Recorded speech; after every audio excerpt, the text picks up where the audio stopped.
Today, I want to talk about how the shorts are running scared. Allegheny and the main plaintiffs are dropping from the lawsuit like flies. The mainstream media is trying to convince you that retail sold AMC long ago, and it seems that Barclays doesn't even have enough money to pay their fines. So stay tuned and let's make some money. And now I'll dive straight in with the key information. So, America tweeted saying one of the lead plaintiffs, Osvaldo Munoz, has gone silent and counsel cannot reach him. It says Rose Izzo requests to dispose Munoz as to the reason why he chose not to continue litigation, which has been denied by Judge Zern. It says the remaining plaintiffs submitted an affidavit from counsel explaining their counsel have not received any communication from Munoz since May 20th, 2023, and that Munoz has not replied to multiple text messages, phone calls, and emails regarding his continued participation in this litigation. Counsel assert they do not know why Munoz is not responding, but believe he's essentially withdrawn due to being the subject of an online attack, evidenced by a series of online posts attached to their reply.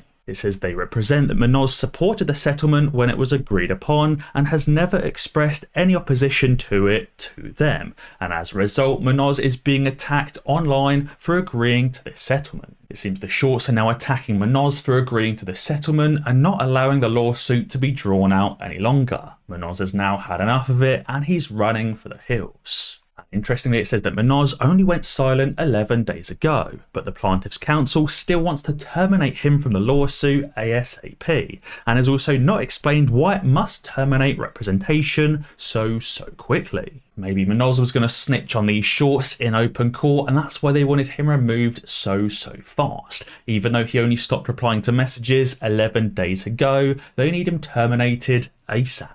Not only that, but Munoz and his attorneys actually had difficulty producing ownership of his shares. Maybe Munoz never held any real AMC shares and was actually shorting the stock. And that's likely why this Allegheny lawsuit arose in the first place, as it was created by a bunch of shorts. And Tony Denaro also added, saying that he said many weeks ago that we'll see conspiracy theorists and the shorts call Zern paid off. He said it's already coming true, and in a few weeks they'll also say the lawsuit and its decision was somehow rigged. Because I imagine if and when more plaintiffs continue dropping from this lawsuit, the judge will have no other option but to dismiss the case in its entirety. And at that point you'll see more fudsters, more shills and more shorts saying the lawsuit and its decision was rigged. And it seems the mainstream media is now stepping up its FUD, trying to convince you that retail sold out long ago. This article says finally, retail investors are beginning to lose interest in AMC, one of the biggest meme stocks of all. The cinema chain has seen a rapid decline in retail ownership this year,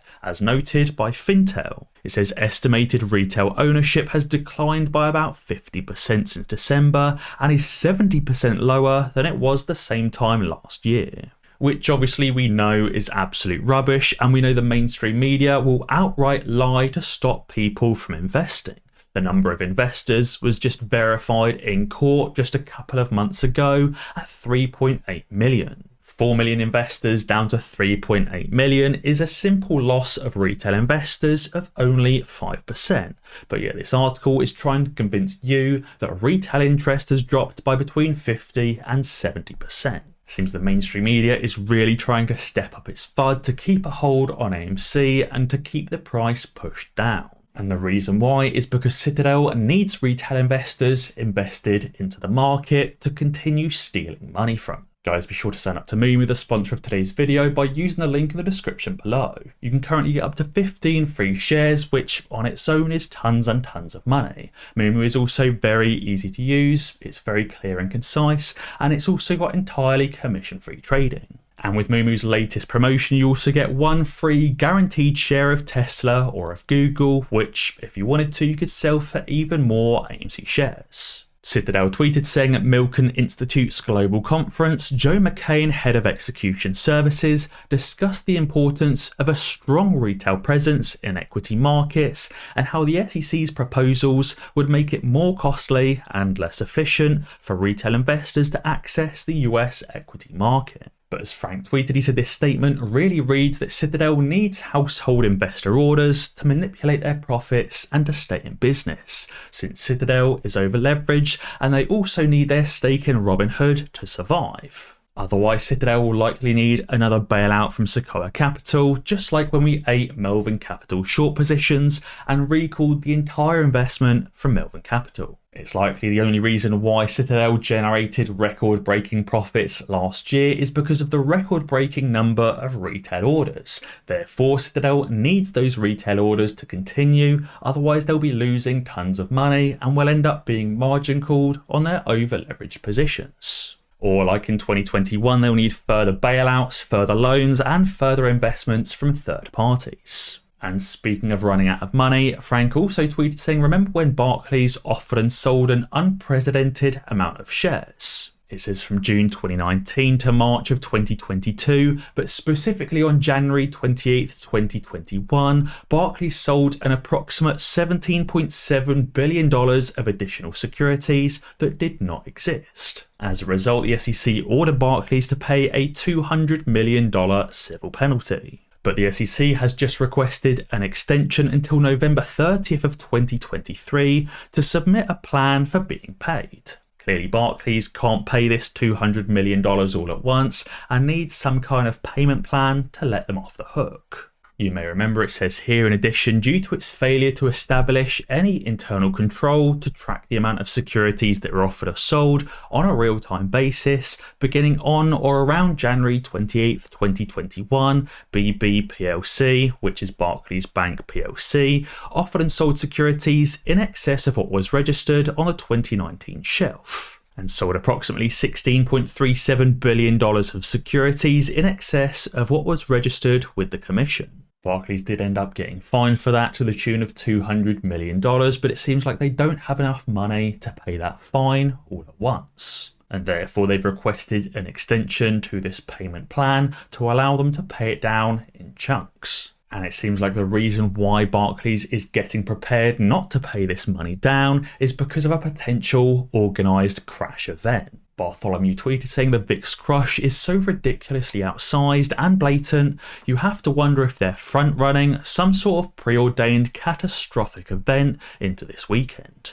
You may have seen the VIX has just dropped to its lowest point since 2020 and 2021, basically saying the market is currently the strongest it's ever been since 2021 before the 2022 downturn. Usually when the VIX hits its lows, it then obviously rebounds towards new highs, which signals a reversal in the S&P 500. So if the S&P 500 has topped out at this 4,200 point area and is going to turn around and head back down, it may be on its way to setting new lows. So Barclays is just trying to be prepared for all this cash they're about to lose in the next leg of the market crash. And speaking of which, as Zero Hedge tweeted, they've said the bank run sure is spreading far and wide. Customers have reported difficulty withdrawing from their Apple savings accounts, which is obviously held with Goldman Sachs. Some say it's taken weeks to withdraw their money from that Apple savings account at Goldman Sachs. And also that the bank's instructions onto how to withdraw money have differed over time as well. So it seems like Apple or Goldman Sachs is also trying as hard as they possibly can to retain as much cash as physically possible. Especially as I touched on the other day, one of these institutions also sold $30 billion of Apple shares in one singular order.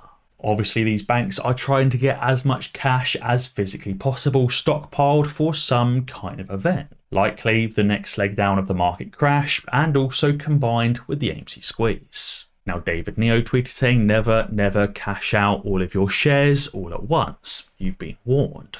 He said, here's why. Let's say GameStop or Bed Bath & Beyond or AMC's share price hits unimaginable highs in millions, and some cash out all at once and transfer it to one singular bank account. Let's assume the majority of these investors are banking with Bank X. It may be JP Morgan Chase, it may be Wells Fargo, it may be Bank of America, but let's just call it Bank X. But what if the SEC or the Fed turn around and say that Bank X is now bankrupt and all of your profits are gone except the protected amount, which is only a fraction of your profits?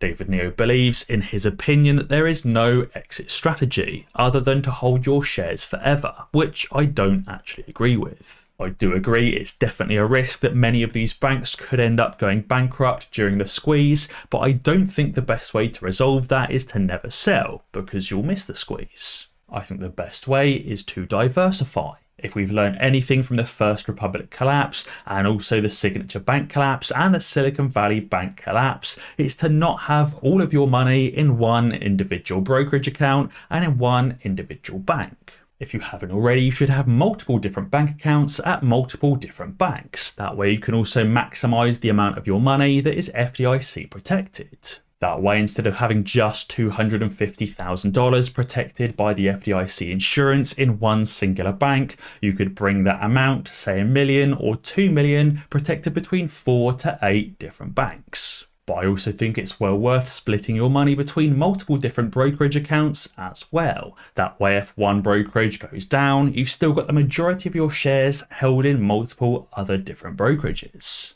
And that's why, if you haven't already, I think now is a brilliant time to claim Moomoo's latest offer. There's one guaranteed free share of Tesla or of Google, on top of an extra 15 free shares worth up to $2,000 each. That way you can have your money split between multiple different bank accounts and multiple different brokerages during the squeeze, in case any 1 or 2 or 3 of those banks all go under at the exact same time. And obviously with Moomoo, you can also maximize that by getting 15 free shares and a guaranteed free share of Tesla or of Google, which you could sell for even more AMC shares. So guys, be sure to let me know what you think down in the comments below. And as always guys, be sure to ding that notification bell, because that way you'll be alerted when I upload a new video. Cheers.